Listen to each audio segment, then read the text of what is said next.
good to see participants back in action after a day break or in the next 24 hours. I hope yesterday's session was a bit helpful to the participants, and at least I thought it that, or I felt that the session was helpful because I got quite a few queries during the session. If I get queries, then definitely it will be very helpful for me as well as the participants, so that I understand what exactly the participants are thinking all about. Due to my, you can say, due to my work and some other recording that I'm doing, I was not able to prepare the PPT for today. So I just thought it that I've just jotted down few points and I will be discussing. But anything, any query in relation to what we are discussing is most welcome. You can ping or you can just unmute and quickly ask the question. And I hope that it is as good as yesterday or something more than what we discussed yesterday will be there for today. So based on yesterday's discussion, the last part I did about incorporation of company, that once you find out a unique name which is not similar to the trademark or the existing company, and you submit the necessary documents, we get the certificate of incorporation, we get the income tax PAN and the income tax TAN at the time of incorporation. Now, very recently, around Jan or Feb, the government had amended the provisions of companies incorporation rules, and thereby they had introduced a quicker way of incorporating companies. So they had, earlier there was a provision. Yeah, there was a problem, but I think so now it has been resolved with respect to the voice. Yeah. Yeah. So there was there was an amendment to the companies incorporation rules in the month of Feb 2020, and they introduced a new system. Now, under those systems, as a corporate lawyer or a law student, you should also understand that the registrations under the Employment Provident Fund are also provided under the provisions of the incorporation. So it is a, you can say, a registration that is a part and parcel of the incorporation process. That is a very important aspect, because I feel that is not required because it depends on the number of employees, and the companies are required to obtain this registration as a mandatory aspect as a part of incorporation. But anyways, through the company incorporation process also, the GST registration can also be obtained now if we submit the necessary details. However, it is not mandatory, because the GST applicability is one aspect and mandatory registration is another aspect. So that is one more point that is to be considered when you are incorporating a company. There is one more point with respect to the registrations. Professional tax registration is also part of the company incorporation process. Now it is quite interesting, and we discussed one point yesterday, that even bank account is opened at the time of the incorporation, and there are two banks that they are connected. So just to align yesterday's lecture and today's lecture, so that I don't start immediately with post incorporation activities, I just thought of discussing this point with respect to the incorporation of companies. So now the company is all set. It has been incorporated. Say it has been incorporated today on 8th of March 2020. 8th of May 2020. And now we have the next line of action for the companies. So there is a specific provision under the Companies Act where the companies are required to have a registered office. You may just note down simultaneously, since I don't have a PPT, but or you can revisit the video. There is a provision under section 12 where the companies are required to have a registered office. Actually, in the incorporation process only we mention the registered office, but company may have a registered office later on as well, if at all they don't submit the details during incorporation. However, that is to be done within a period of 30 days from the date of incorporation. If at all it is not submitted at the time of incorporation. There is one aspect which may be considered as a post-company incorporation compliance. Now, to bring your attention to a very important provision which has got a penal provision also, is the provision with respect to commencement of business of the company. So, earlier under the Companies Act 1956, there was a provision under section 149 which related to that if a company wants to commence a business for a public company, they need to submit certain documents with the registrar of company and then obtain a certificate of commencement of business. And after that, then only it can do two activities. First is it can do the activities which are mentioned in the object clause, and second is it can exercise the borrowing powers. So these two activities can be done only when the company receives the certificate of commencement of business. So certificate of incorporation is one aspect and certificate of commencement is another aspect. Now, in the Companies Act 2013, the same provisions were continued. However, in the year 2015, the government introduced the Companies Amendment Bill, and the provisions of Section 10, which was the provision with respect to the commencement of business, was deleted. The objective of that amendment was to ease the compliances and to bring in ease of doing business in India. So that was section 10 that was deleted somewhere in December 2015 by the first amendment act, Companies Amendment Act 2015. Now, however, in the meantime, it was observed that there are quite a few companies who get incorporated. They don't bring in the capital in the company, and they just can get incorporated and they don't do any activity. So government in the recent time, the government observed that such companies are there, and such companies are non-compliant companies, and such companies are also shell companies because they have been incorporated with a purpose, and then there is no actual incorporation, that there is no actual activity that takes place. So the government thought that such companies may be shell companies, and therefore in the year 2016-2017 the government deregistered the shell companies. So one of the very critical observations of the Ministry of Corporate Affairs was the same point, that companies are incorporated but they don't they don't operate. So the government thought it fit that they reintroduce the commencement and the provisions with respect to the commencement of business in the Companies Act 2013. So by Companies Amendment Act 2019, they reintroduced the section which was earlier deleted, the section that was 10, section 10, that was deleted. Now it has been reintroduced as section 10 capital A with respect to commencement of business. Now the provisions are applicable to a private company and a public company, and it says that no company shall exercise its borrowing powers or carry on any of its activities as mentioned in the the object clause of the memorandum of association if yeah if the subscription money is not deposited within a period of 180 days.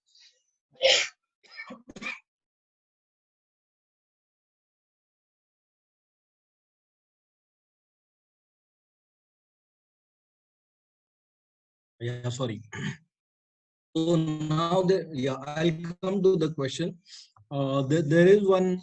There is now a specific provision that once the company gets incorporated, within a period of 180 days from the date of its incorporation, the subscribers to the memorandum of association and the articles of association have to deposit their subscription money within a period of 180 days. So you can say broadly 6 months that are given for the companies or the promoters to deposit the money. Now, because of this COVID-19, the ministry has issued quite a few circulars, and they have relaxed the provision with respect to this 180 days. Relaxed as in they have provided extra 180 days for the promoters to deposit the subscription money. Now the question is, what if the subscription money is not deposited within a period of 180 days earlier, or 180 days plus 180 days if it is not complied with? Under the provisions of the strike off, which are there in the latter part of the Companies Act, there is a specific provision that if the money is not deposited then the companies are considered as, there's no reference of shell companies, but the registrar of companies has got a power to deregister such companies, and basically the companies will be strike off or deregistered. That is what is the consequence of it. However, one more important point which is relevant for corporate law professionals is that also a provision for penalty that may be imposed by the or the adjudicating officer. So that is also possible in the case where that is also possible in the case where there is a provision where the subscription money is not deposited within a period of 180 days. Now there is a small question that has been asked by Ayu. She says that how is shell company different from shelf company? I am generally aware of a shell company, but I'm not aware of a shelf company. Shelf company, I've not heard of a concept of shelf company. Probably means the only concept that I know about shelf is a shelf prospectus, but not of a shelf company. But for you all to understand, like for the students and for professionals to understand what is a shell company, there are two judgments. One is of the Guwahati High Court. I don't readily have the citation, but that is of the Guwahati High Court, where it has explained what is a shell company. They have relied on the definition in quite a few dictionaries and also one or two US judgments to understand what is a shell company. That is one. And there is one more judgment of SAT, where even the SAT had to come across this question in the case of an appeal by one of the listed entities. If you want, I can share the material with or the two judgments with Vivek or the team, Tatya team. They can circulate it in the group or maybe to the participants. These two judgments are two judgments throw some light on the shell company, right? Is that what happened is the Ministry of Corporate Affairs had prepared a list of listed companies which were shell companies. So this shell companies was the understanding of the Ministry of Corporate Affairs. They informed the stock exchange that these are shell companies and these companies are to be moved to another segment, that is a different segment where these shell companies will be traded, but there will be a different settlement mechanism. So that was the instructions given by the Ministry of Corporate Affairs to the stock exchanges. Now, stock exchanges, based on their analysis, they took some 2-3 months, and then they, after the communication with the Ministry of Corporate Affairs, they deregistered the 330 listed stock exchanges company, stock exchange listed companies, and they moved them to a different segment where the trading and settlement was a bit difficult. Now, this was obviously appealed before the Securities Appellate Tribunal under the provisions of the SCRA, and said that there was no opportunity of being heard, and therefore the provisions, therefore the shell terming it as a shell company and deregistering it was not something. The provisions of national justice were not followed. So there were quite a few arguments, and I will share the judgment also. The conclusion was that without going into the nitty-gritties of what a shell company is, without having adequate parameters for a shell company, these companies cannot be termed as a shell company and deregistered, and that action can be taken. So that was quite interesting. And based on that, the SAT held that the SEBI and stock exchanges should give an independent hearing to each and every case, and then conclude whether it is actually a shell company. I think there is someone who is asking a question. Yeah.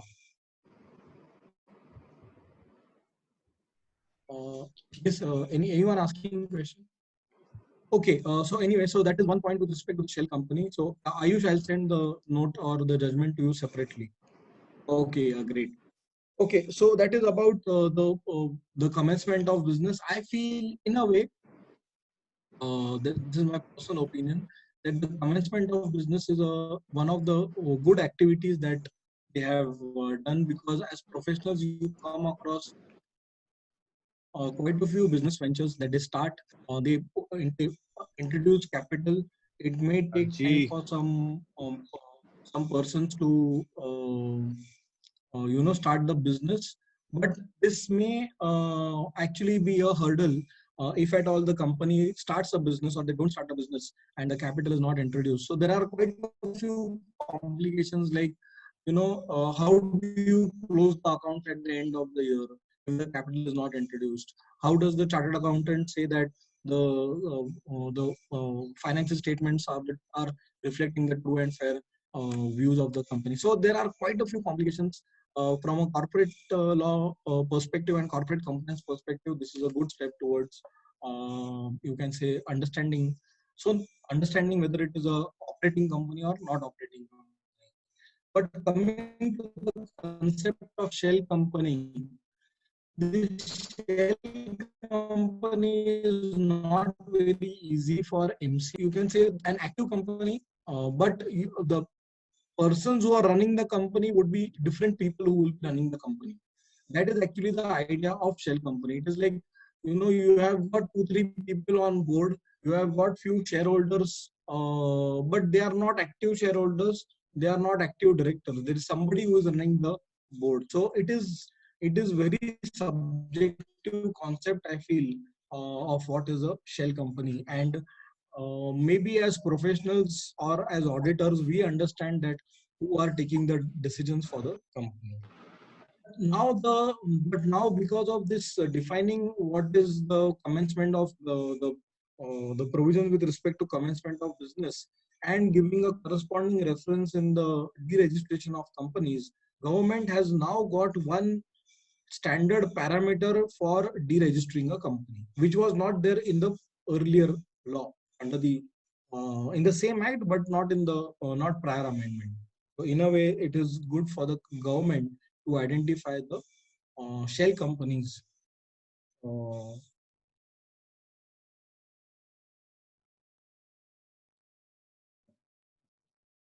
with respect to one more compliance, there is a provision with respect to appointment of a statutory auditor.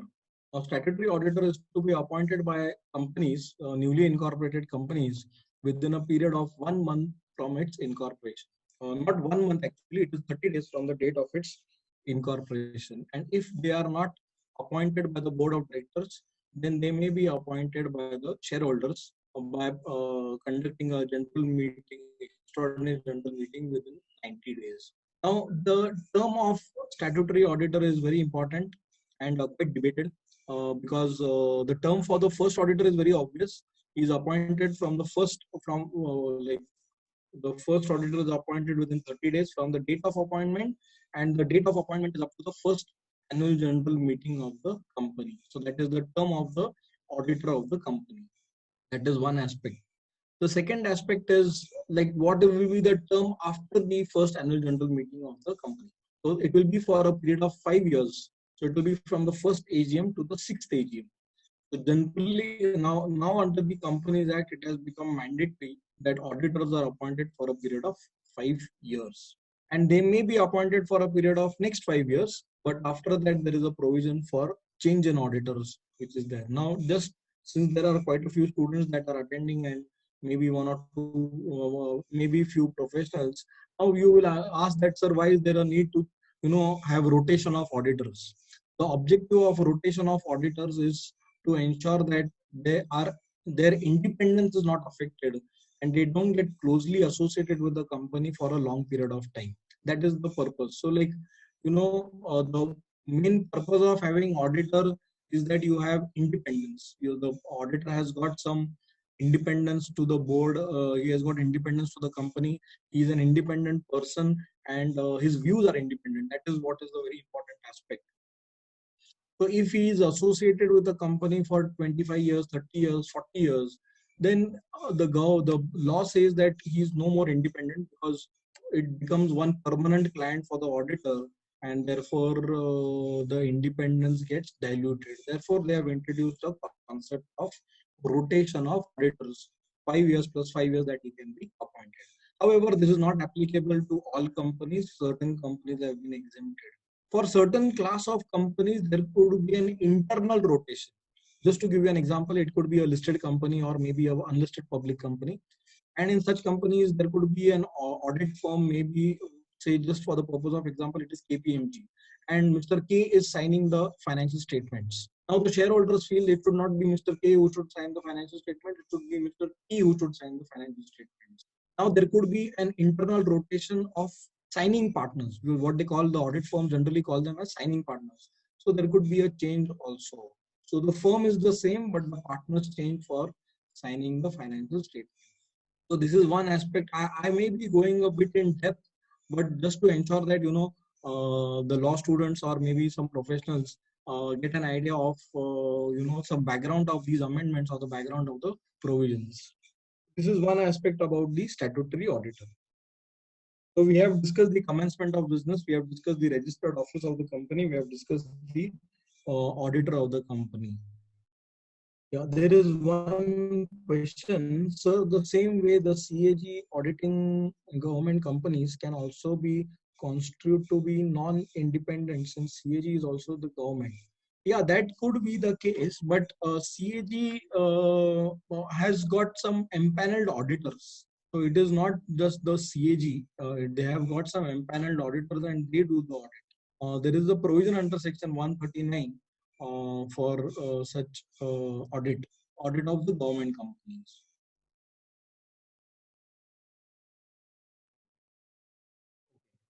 So then we move on to one more point. Yeah.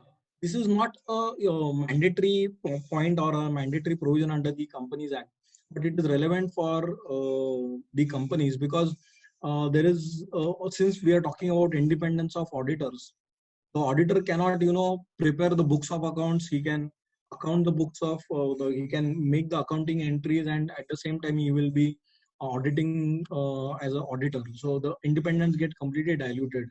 So at this point of time, in my view, it is desirable that the company also appoints the accountant or a bookkeeper or a person who will be managing the or preparing the books of accounts of the company. So they can appoint an accountant, which is a separate provision.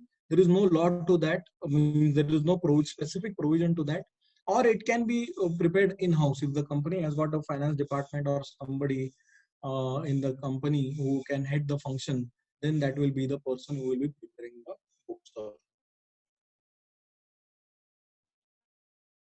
Yeah, one more important aspect from corporate law professionals is that post incorporation, the companies can apply for various registrations which are applicable to the company. It can be a GST registration, it can be a registration under a particular act, it can be a food license.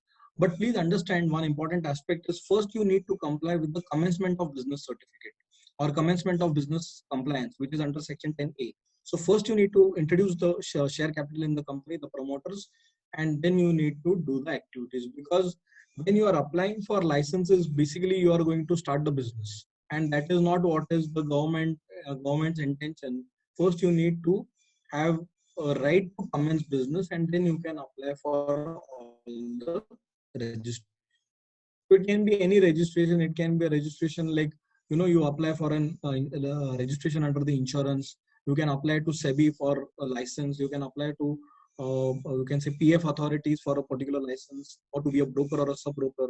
You can apply to some statutory authority like RBI for money changing or money exchange activities. So all these activities can be done by the person after they obtain the necessary certificate of commencement of business. Now, one practical aspect I would like to highlight is, I'm saying it as certificate of commencement of business, but the government is not issuing the certificate per se, right? So we just file a form for commencement of business, and we get an email that the company has filed a form. That's it. We don't get a certificate of commencement of business, but the compliance is complete.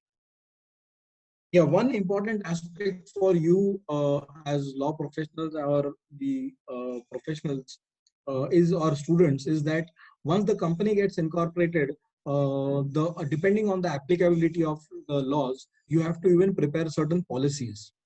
maybe depending whether it is a HR policy, a human resource policy, or it could be a prevention of sexual harassment policy, or it can be an IT policy. In the recent times, it could be a work from home policy, or it could be a leave policy. Anything, any policies which are there.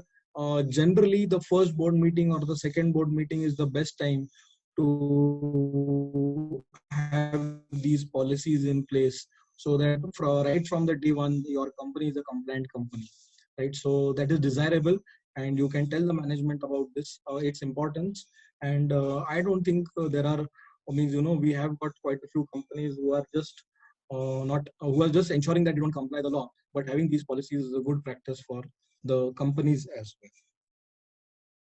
Yeah, now depending on the requirements also, they may consider appointing of a particular director in the company, right? So they may appoint a particular director or a functional head, or they may appoint a particular key managerial person in the company, something like CEO, CFO, depending on the paid up capital of the company, they may appoint a company secretary as well.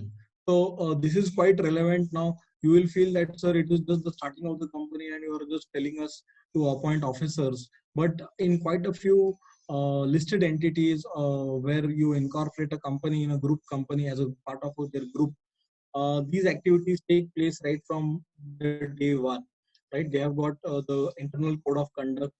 This is also one important point. If it is a group company, then generally they have got a code of conduct. They have got a group code of conduct, a group philosophy.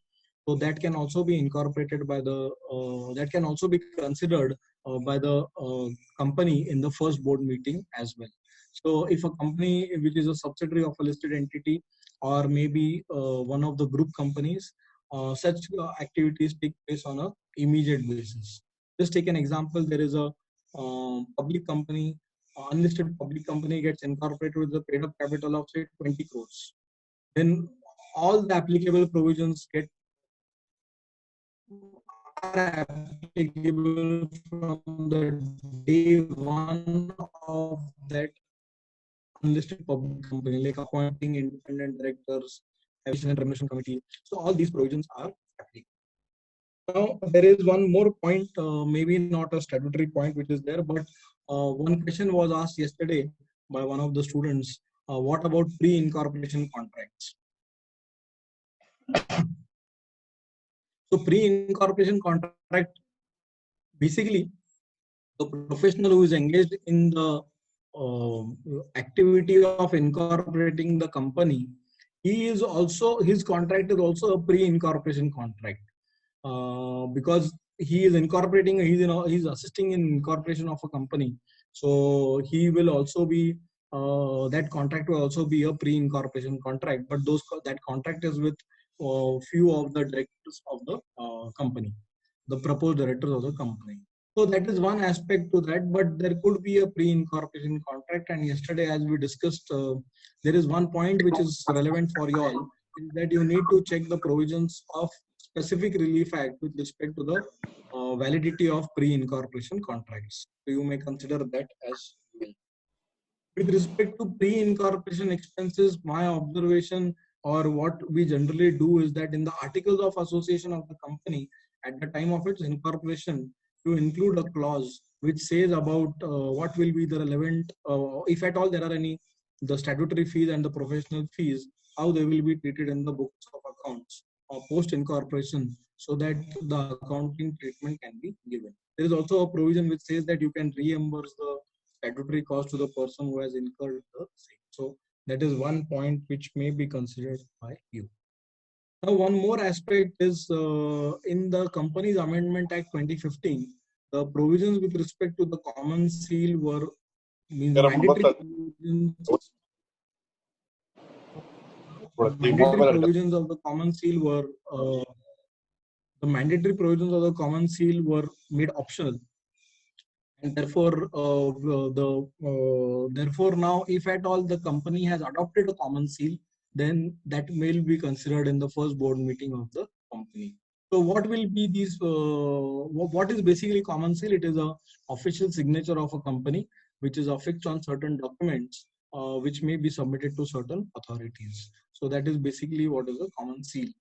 how you use it, like how many officers should be present at the time of affixing the common seal. Everything is given in the Articles of Association.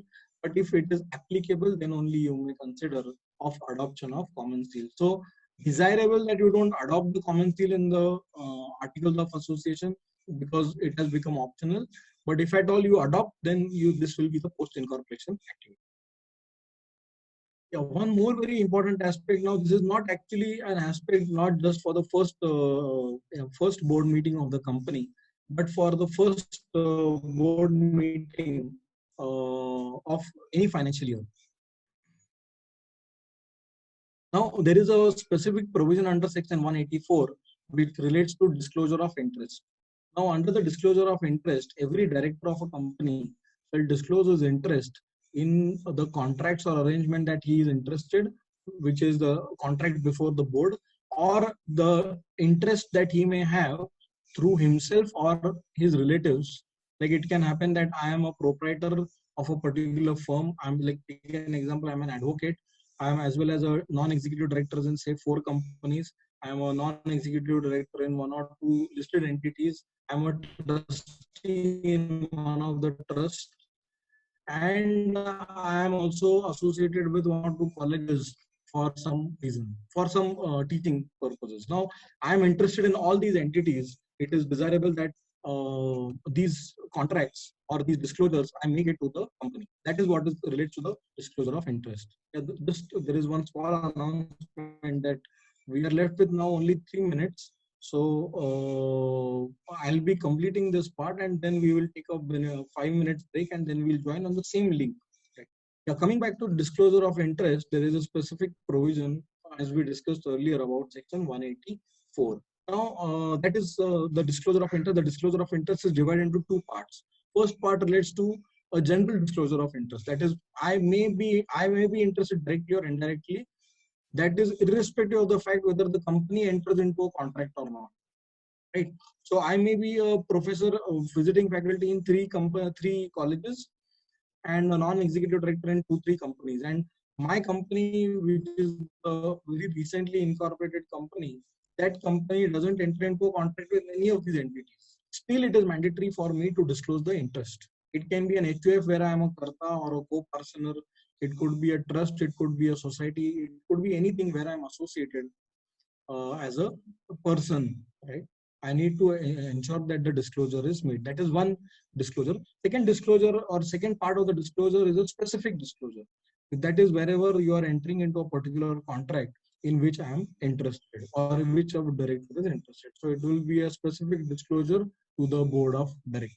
So these 2 disclosures are to be made at the board meeting, should be considered by the companies when they are having the first board meeting. There could be many other things. It could be the first contract, or there could be the first order that they may be booking. So all these are to be considered by the companies in the first board meeting. Now, what we will be discussing in the next session, what we will be discussing in the next session, is that we will be discussing issue of shares and securities.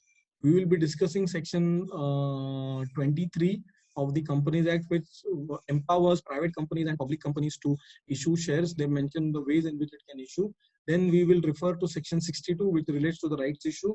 And then we may refer to some relevant points under section 42, which relates to private placement of security. So we will be back in just 5 minutes and discuss these points.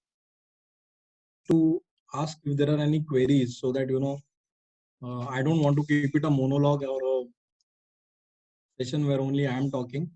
But if there are any queries, you can please ask.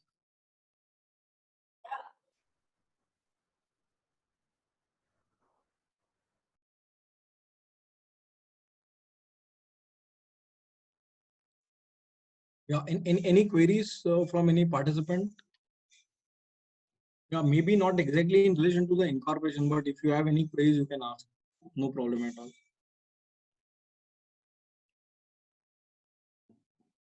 Okay, so let's article as well as interesting and a challenging exercise for us as professionals, and also for the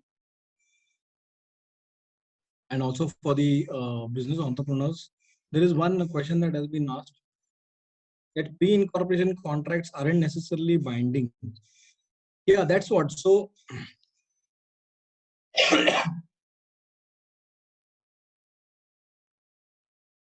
make it binding, you need to have a provision in the articles, or you can get it ratified by the board of directors, and you can sign a fresh contract under the and under the uh, you can sign a fresh contract after the company gets incorporated. The provisions under the specific relief. Yeah, what is said by Vivek is correct. Yes, that is also very relevant when you are considering, because the remedy is under the Specific Relief Act. As far as I remember, somehow I couldn't study this part after yesterday's session, is that there are 2 or 3 conditions that they have mentioned to make it binding. They have mentioned this in the Specific Relief Act. Once they comply with that, then the provisions are binding and the agreement is binding. Just 1 minute, there is one query asked by one of the participants who is not part of the group. So just 1 minute.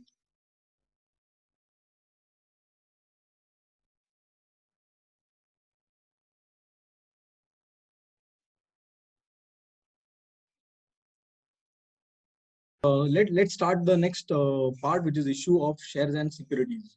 Whenever you are studying this aspect or practically implementing this aspect, in my view, you need to not refer any particular section, like section 62 or section 42 or any other provision. In my view, you need to first read section 23 of the Companies Act, which relates to public offer and private placement.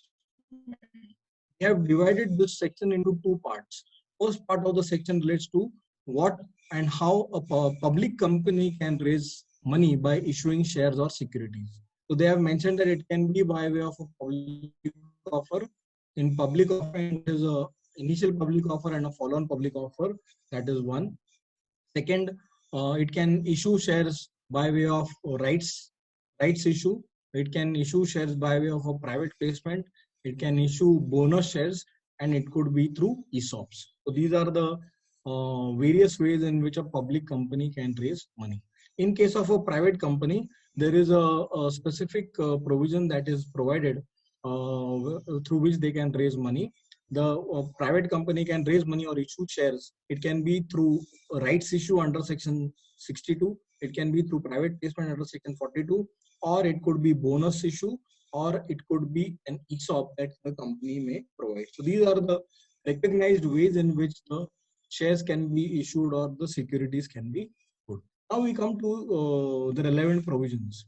To understand private placement, in my view, you need to first understand rights issue.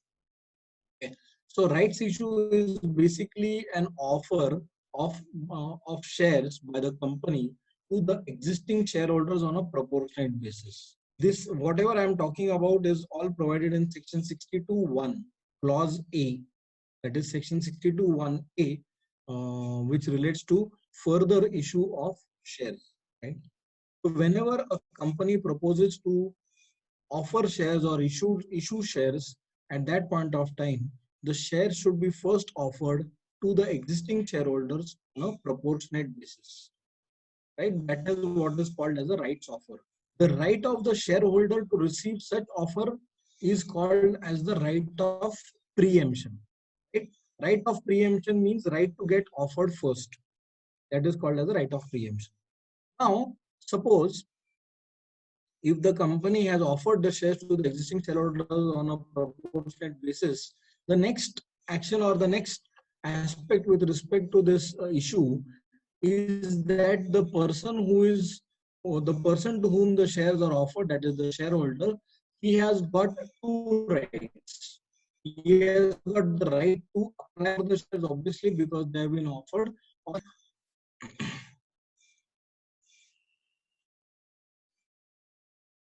The right of renunciation can be in accordance with the provisions of the Articles of Association. So please understand, The right of preemption is the right of the shareholder. Right of renunciation is also the right of the shareholder, subject to the provision in the Articles of Association. Now there is a third right that comes up. The person has been offered shares. The company, the shareholder has neither applied for the shares. The shareholder has neither renounced the shares. Right. So the shares remain offered but unsubscribed, issued but unsubscribed. Now the question is, what will happen to such unsubscribed capital? Because company's objective is obviously to raise funds, and not all the shareholders of the company have participated in the process. So therefore, there is a provision or there is a right given to the board of directors of the company that they have a right to dispose of the shares in the best interest of the company. So it may happen that the board of directors may offer the shares to the promoters.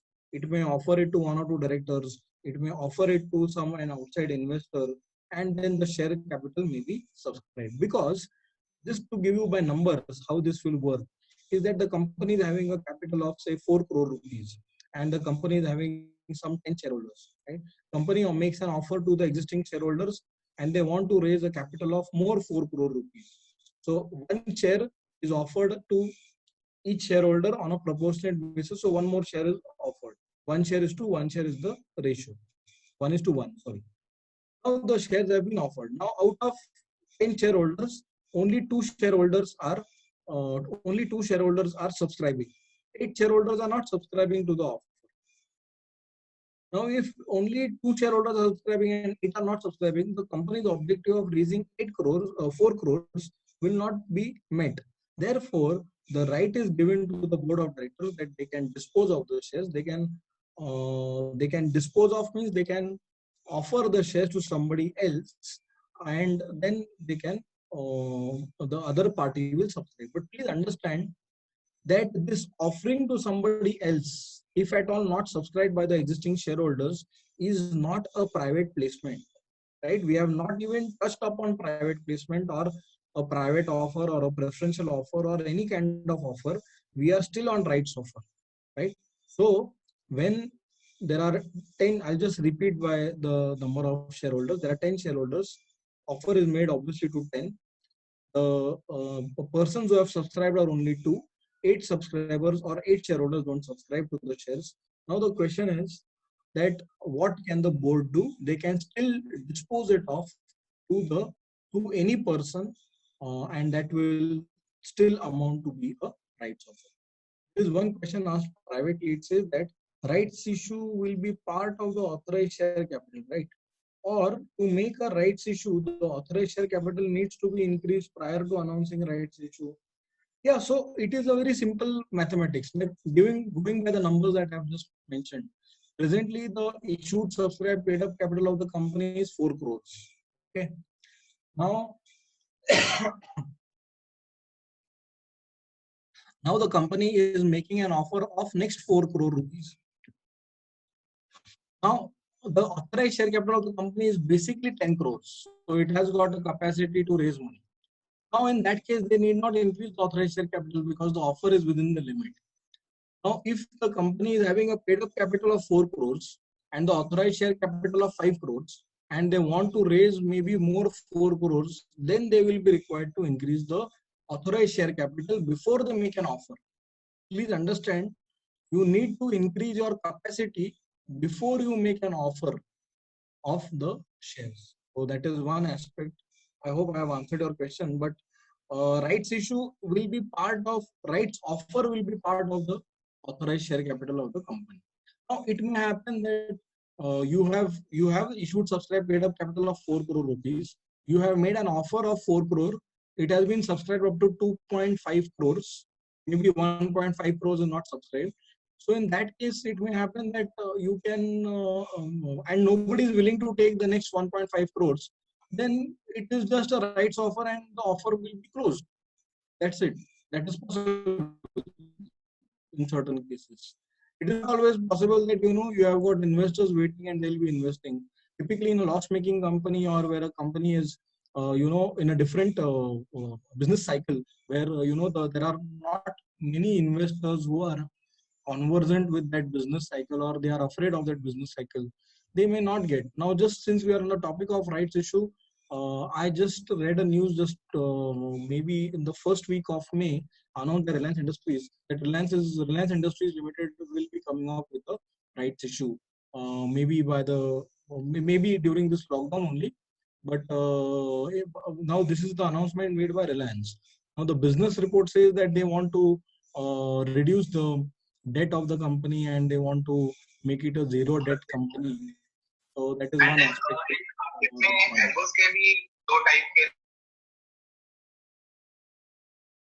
Not understood. Is there a question by, or the mic is on? Yeah. Okay. Okay. I hope you all have understood what is a rights issue. This is a very important aspect. If you understand what is rights issue under section 62(1)(a), then it will become very simple for you to understand preferential offer or a private placement. Because in my view, the private placement or preferential offer is an outcome of rights issue, right? So that is one aspect. If you come to section 62(1)(b), section 62(1)(b) provides that the company can offer the shares to its, not offer the shares, but the company can make an offer to its employees through employee stock options. And the employee stock options can be offered by passing a special resolution by the shareholders of the company, right? So section 62(1)(a) is rights issue. Section 62(1)(b) is SOX, which is called as the employee stock option. This is a very interesting concept, and presently in the not lockdown, but in the present economic scenario, there are quite a few concerns about ESOPs, that how you can retain your employees in the present scenario. ESOPs is one of the ways in which you can retain the employees, because there is no immediate cash outflow from the company, right? So generally this is part of the salary package that is paid by the that is, yeah, great. So the organizers, Vivek, has shared the screen of 62. They are referring to the MCA website. Yeah, that is what is section 62. 62(1)(a), we have discussed this point. Section 62(1)(b) is ESOPs, which is on the next page. You can come to the next page. And then we have got section 62(1)(c). Let's read this part, because this is where this is one of the sources through which the provisions of private placement and preferential offer is, you can say, is introduced.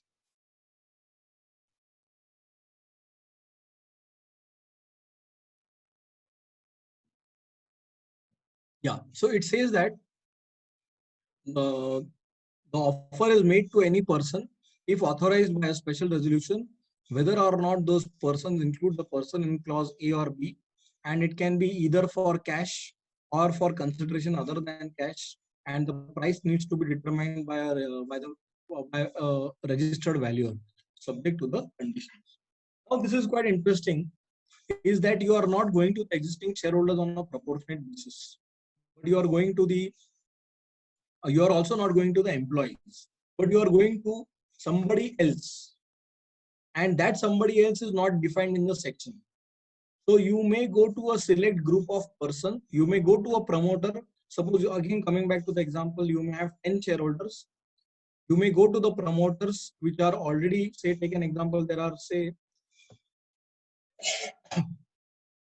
there are some already 5 or out of 10, 6 are the promoters. If a company is making an offer only to 6 promoters, that will be called as a offer under section 62(1)(c), because we are not going to all the shareholders and we are not going to the employees. If you are going to the existing promoters of the company, and also you are going to one of the private equity, or you can say an investor, angel investor, then still you will be falling under the provisions of section 62(1)(c), because you are going to any person, right, to any person if authorized by special resolution. So that is where the provisions of section 62 will be applicable. Interestingly, just to give you some reference, if you refer to section 62(1)(a) and section 62(1)(b), there is no provision for payment of consideration other than cash. So this is one more point of difference between what is a rights issue and what is a private placement, right? So in private placement or maybe under 62(1)(c), there could be a possibility that you can pay in cash or consideration other than cash. Now, what is consideration other than cash? It could be in a form of an IP. It could be in a form of a, you can say, a consideration for sales of goods and services, and you want in exchange of sale of goods and services, instead of payment, you want it in the number of shares of the company at a appropriate value, right? So this is one more point with respect to the private placement of securities. One more aspect that I would like to bring your attention: under 62(1)(a), there is no provision with respect to valuation. But when you come to section 62(1)(c), there is a specific provision that it should be determined by the price of it, which should be determined by the valuation report of the registered valuer. Registered valuer is defined in section 248 of the Companies Act, and there is a separate chapter for that. There is chapter 17, which relates to the registered valuer. So, but if you see the rights issue, there is no specific provision for valuation of shares. Right? So there are some differences between 62(1)(a) and 62(1)(b). Okay, can be sweat equity. No, not actually. Yeah, under 62(1)(c), yes, it can be sweat equity shares, because ultimately sweat equity shares is not is not a type of equity share which is offered to all the existing shareholders on a proportionate basis, because sweat equity shares are only offered to the employees who have created a value or an IP for the company, and therefore you have got sweat equity shares, or therefore you may issue as a part of reward or remuneration to the party. So ultimately, sweat equity shares, in my view, since the person to whom the offer will be made will be limited, you need to comply with the provisions of 62(1)(c) as well, along with section of sweat equity. Yeah, now I suggest Vivek or his colleague Ashish, if at all they are handling this, you can refer section 42. Presently we are on 62, but you can come to section 42.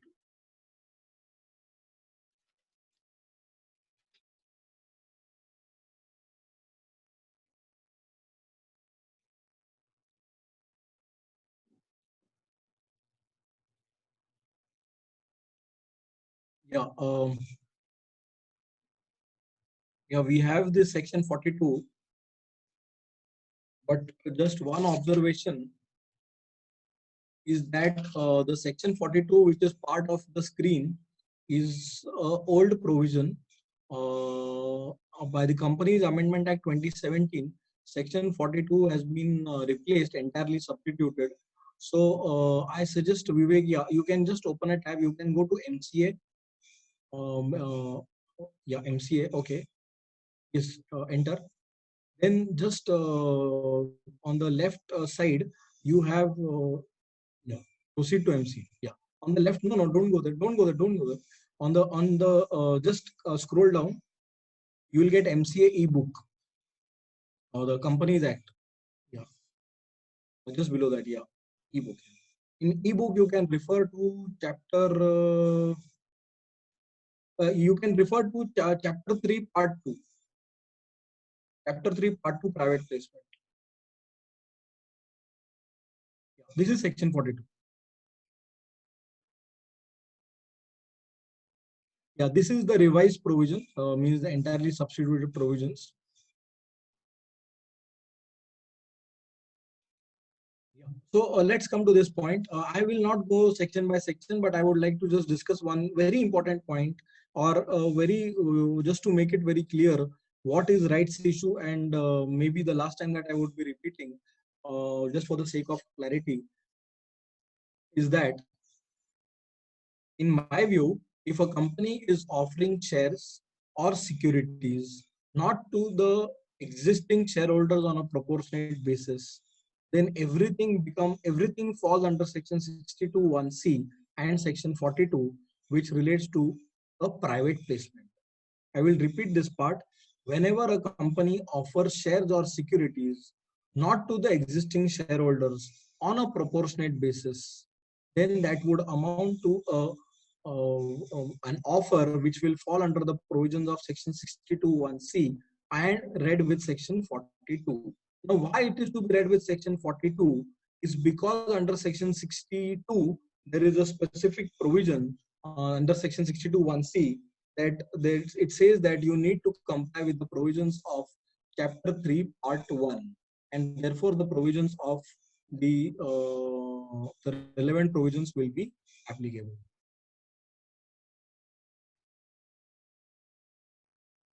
Yeah. Let's come to section 42.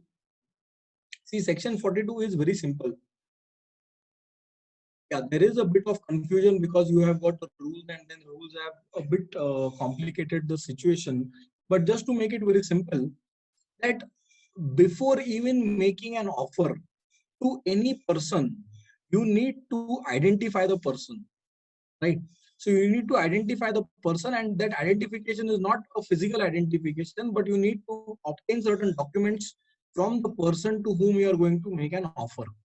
That is the entire purpose of going for a private placement. Now, when you are going for a private placement, it is desirable that you ensure that the persons are identified and then the offer is made, because you make a personalized offer to the particular person. One more small difference I would like to bring your attention to, since most of them are lawyers or company secretaries or law students, is that section 62 relates to issue of shares and section 42 relates to issue of securities, right? It is issue of securities. So if at all you are making a debenture issue to a select group of person, you will be complying with the provisions of section 71 and section 42. Right? If you are issuing preference shares to certain class of shareholders, you will be complying with the provisions of section 42, read with section 62(1)(c), because section 62(1)(c) relates to shares and to any other person. So you will be complying with both the provisions. And at least again, I'm just repeating, in my view, if you comply with section 42 entirely, in my view, you automatically comply with the provisions of section 62(1)(c), because section 62(1)(c) just provides for one or two conditions, but section 42 has got some 10-15 conditions. Yeah, so I will come to this point. We come to the provisions which are there. Just one, I'll just minimize. Yeah, we come to the point. We come to subsection B. It says that the company making a private placement or issue of private offer or issue private placement offer an application in such form as may be prescribed, to whom the address are recorded by the company in the manner prescribed. So that is what I meant by identification. Then there is a limit that has been mentioned. We come to subsection 4. Subsection 4 is just below the 1, 2, and 3 explanation. It says that whenever you are raising money, you need to raise money only through recognized banking channels, which can be check, demand draft or other banking channels, but you cannot raise the money by way of cash. So private placement is only through, you can say, only through banking channels and not any other channel. Yeah, then we come to subsection 5. Subsection 5 says that no offer or invitation in this section, shall be made unless and until you complete the offer and you file the return of allotment. That is one more aspect. Yes, can you just scroll down?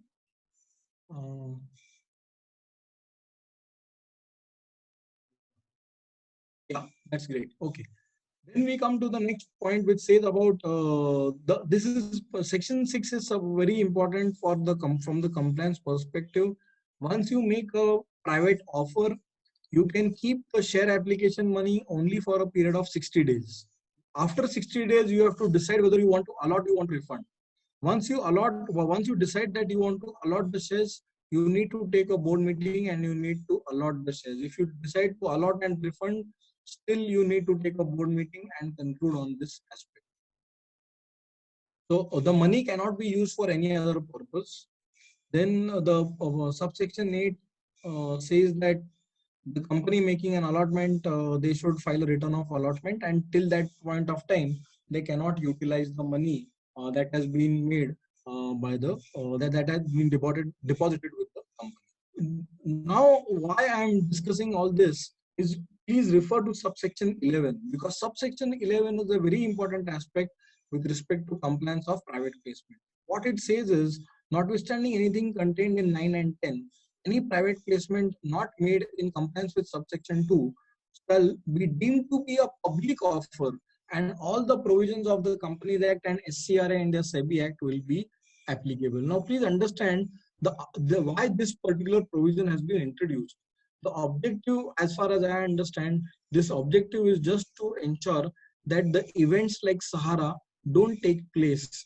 And under the garb of private placement, you make a public offer, and you approach the investors, and probably you approach the identified investors or unidentified investors, and you make private placements, 10 private placements in a day or 20 private placements in a day, with a limit of say 50, 49 persons for every private placement or a private offer, and then you allot it. That is not permitted, and therefore they have made it very, very stringent that any private placement not made in compliance with the subsection 2 shall be deemed to be a public offer. Now, once it becomes a public offer, there are many compliances. Like, for example, you need to appoint a merchant banker, you need to have an agreement with the registrar and share transfer agent, you need to have an agreement with the depositories, which can be NSDL, CDSL.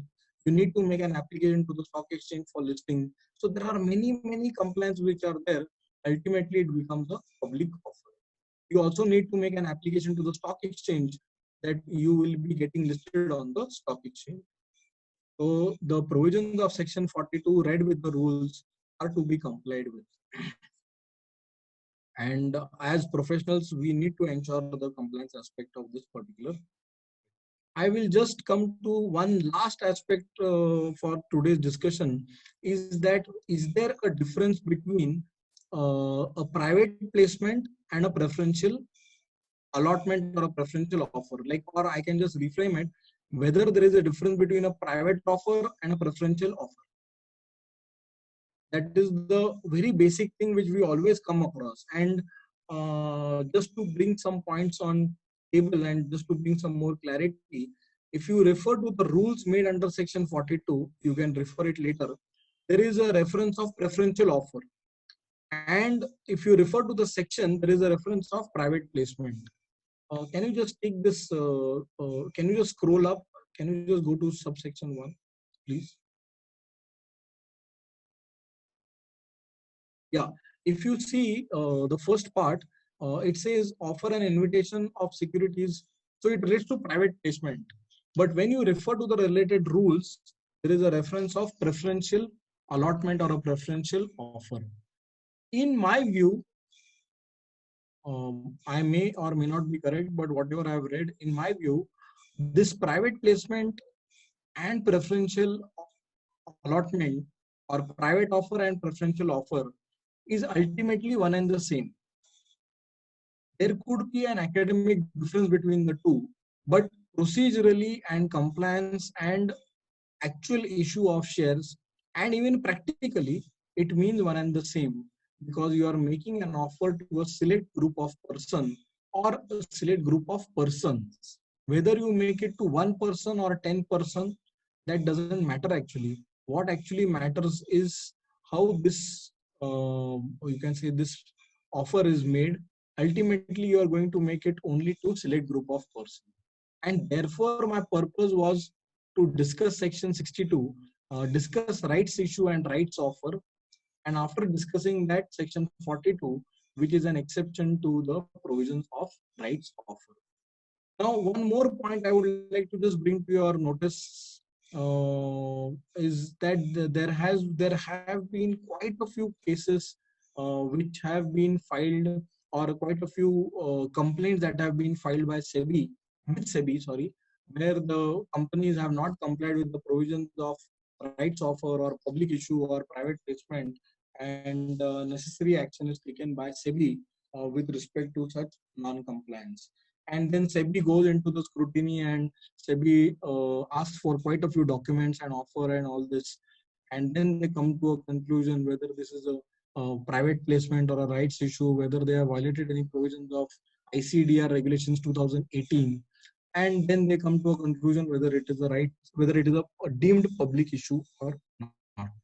So the purpose of explaining the last part was that as professionals, you need to be aware whenever the company is making such kind of issue of securities or offer of securities, and when you are associated with such kind of an issue, you have to ensure the compliance. Now we have got around 6 minutes, and I would definitely like to have some queries from the participants, because I don't want to keep it a monologue, or that we discuss only some some only the point that I want to discuss. It is not that only I want to discuss, but if you have any questions, I will be most happy to answer your questions.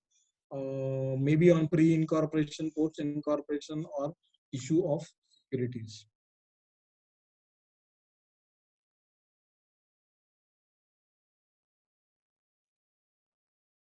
Yeah, any questions from anybody?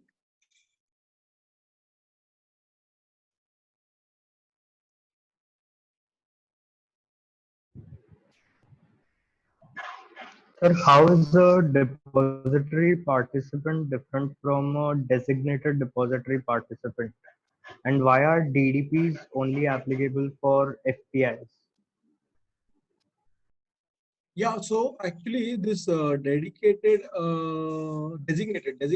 depository participant, this is there only for certain class of companies.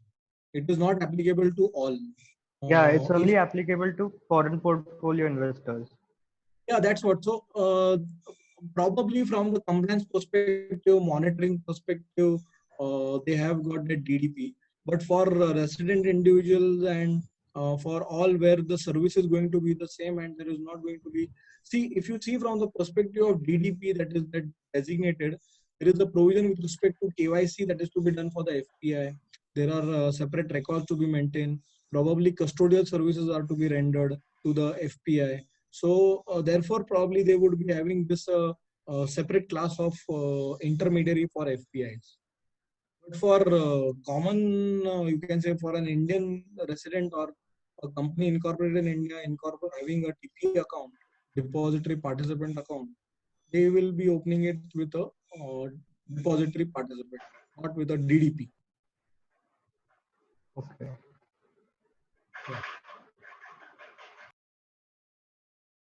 Yeah. Any. So I don't know if you did cover that or what, but I will watch this this video once it get on YouTube. But if you can just comment on the valuation part of company, so that will be great to understand. Yeah, but Like what how what is to valuation? so how like suppose I started a company and first 2 years I ran that company and post that I went to VC. So once I went to VC, then I need to tell him this much amount I will require.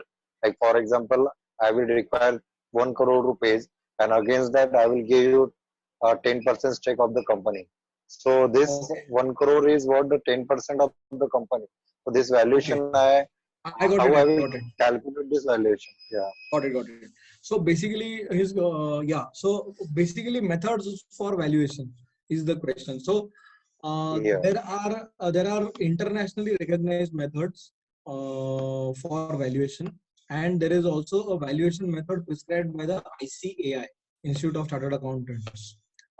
They have a separate, maybe not so much separate, but for example, if you go for valuation, which technique do you apply or which method do you apply? So there are different methods. I would just say that there is something what is called as discounted cash flows. So you have the projections for 5 to 8 years or 10 years.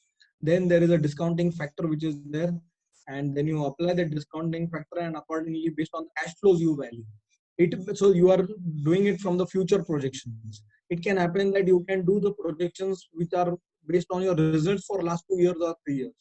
That could also be one of the parameters. So there is very frankly there is a lot of subjectivity and there is a lot of expertise involved in this valuation, that which method you apply for which company. For maybe IT companies and for certain class of companies, you may apply discounted cash flows. But for certain companies, you need to see the background for last 3 or 5 years, right? And in your case, the company is just existing for 2 years. So it is not, there is no thumb rule for this, that how it is there. But there are techniques and there are well settled principles for valuation. And it may also happen that maybe the valuer may do it from 2-3 methods, and maybe in this case he may take an average and say that this will be the value of the company. That is also possible. Okay, thanks. Law, and also Vivek Sharma to take the initiative of having this lecture series, and also Ashish, who has been associated with him for this. So thank you very much, both of you, and thank you Tathya Law team for all the cooperation and invitation. I also thank all the participants for the 2 days. So thank you very much. Thank you so much. Thank you so much.